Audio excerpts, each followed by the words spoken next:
প্রিয় বন্ধুগণ, আজ আমি আমার ভ্রমণ জীবনের এমন একটি দর্শনীয় স্থানের ভিডিও আপনাদের দেখাবো যেটি আপনাদের সকলের মন মুগ্ধ করে দেবে। আশা করি ভিডিওটি দেখার পর আপনারা সকলেই, বিশেষত যারা ভ্রমণ পিপাসী, তারা একবার অন্তত এই সুন্দর জায়গাটি ঘুরে নেবেন। দার্জিলিং তো আমরা সকলেই দেখেছি, কিন্তু আপনারা কি জানেন প্রকৃতির এই সুন্দর হিল স্টেশনের আশেপাশে এমন কিছু অফবিট জায়গা আছে যেগুলি এখনও অবধি সেভাবে জনপ্রিয় হয়ে ওঠেনি। জায়গাগুলি হলো সুখিয়া পুখরি, চটকপুর আর তাবাকশি। আমি এই পুরো ট্যুরটিকে কয়েকটি এপিসোডে ভাগ করে আপনাদের দেখাবো। আজ প্রথম এপিসোডটি আপনারা দেখবেন ও শুনবেন। যদি ভালো লাগে অবশ্যই ভিডিওটি লাইক, সাবস্ক্রাইব, শেয়ার আর কমেন্ট করবেন। এই বছর 26শে মে 2026 তারিখে শিয়ালদা স্টেশন থেকে কাঞ্চনকন্যা এক্সপ্রেস ধরে আমরা 3টে ফ্যামিলি মিলে একসঙ্গে রওনা দিলাম শিলিগুড়ির পথে। যথাসময় রাত 8:30টায় ট্রেন ছাড়ল।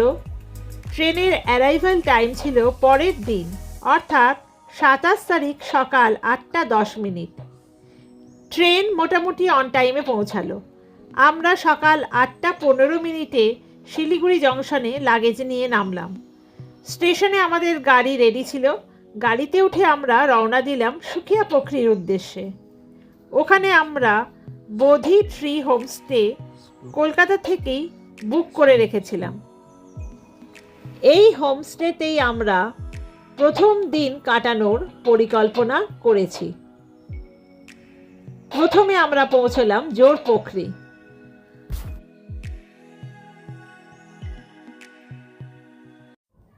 এই জোর পুখরি থেকে আমরা আমাদের প্রথম এপিসোডটি শুরু করছি। দার্জিলিং থেকে 19 কিলোমিটার দূরে লেপচা জগতের কাছে একটি পাহাড়ের চূড়ায় 7,400 ফুট উচ্চতায় জোর পুখরি অবস্থিত। সুখিয়া পুখরি থেকে 2 কিলোমিটার উপরে এই স্থানটির অবস্থান।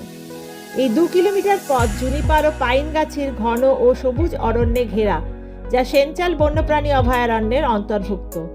জোর পুখরি শব্দটির অর্থ হল জোড়া পুকুর বা যমজ হ্রদ। হ্রদগুলোর পার কংক্রিট দিয়ে বাঁধানো এবং বসার জায়গার ব্যবস্থাও রয়েছে। এর জলে সাদা রাজহাঁসদের ভেসে বেড়াতে দেখা যায়। হ্রদের মাঝখানে একটি ফোয়ারা এবং তার সাথে একটি বিশাল সাপের প্রতিকৃতি স্থাপন করা হয়েছে।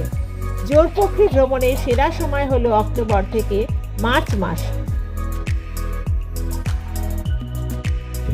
হ্রদের উত্তর দিক থেকে কাঞ্চনজঙ্ঘা সহ বরফে ঢাকা হিমালয়ের মনোরম দৃশ্য আপনাকে নিশ্চিতভাবে মুগ্ধ করবেই, কিন্তু ওয়েদার কুয়াশা থাকার কারণে কাঞ্চনজঙ্ঘা দেখা যাচ্ছে না। অন্যদিকে দার্জিলিংয়ের দৃশ্যপট আপনাকে বাকরুদ্ধ করে দেবে। এখানে দেখুন একটা গোল্ডফিশ লেকে সুইমিং করছে। এই সব মাছ সাধারণত অ্যাকোয়ারিয়ামে দেখতে পাওয়া যায়।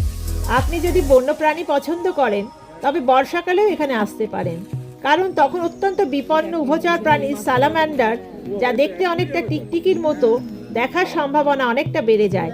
আর যদি এখানে রাত কাটান তবে বিকেলের দিকে বা পরদিন সকালে সবুজ প্রকৃতির মাঝে জঙ্গলের পথে হাঁটা আপনাকে সতেজ ও প্রাণবন্ত করে তুলবে।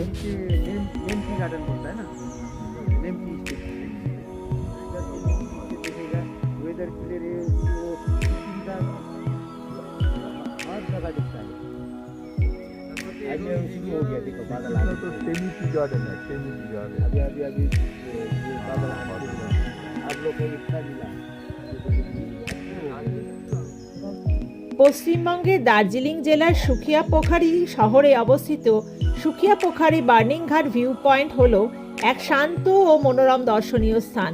সমুদ্রপৃষ্ঠ থেকে প্রায় 7,200 ফুট উচ্চতায় অবস্থিত এই স্থানটি থেকে পাহাড়ের ঢেউ খেলানো দৃশ্য, চারপাশে চা বাগান এবং আকাশ পরিষ্কার থাকলে সুউচ্চ কাঞ্চনজঙ্ঘার এক অপূর্ব দৃশ্য উপভোগ করা যায়। দার্জিলিং শহর থেকে দূরত্ব প্রায় 17 কিলোমিটার এবং ঘুম থেকে প্রায় 11 কিলোমিটার।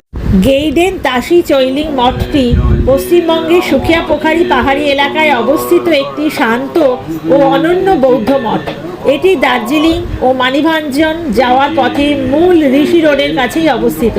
এই মঠটিতে রয়েছে ঐতিহ্যবাহী বহু স্তরের তিব্বতী শৈলীর ছাদ, রঙিন প্রার্থনা পতাকা এবং সূক্ষ্ম কারুকার্য করা কাঠের প্রবেশপথ। আজকে এখানেই আমাদের প্রথম পর্ব শেষ হলো। এর পরবর্তী পর্বে আপনারা দেখতে পাবেন সুখিয়া পোখরি থেকে চটকপুর যাত্রা ও সেখানকার কিছু উল্লেখযোগ্য সাইট সিইং।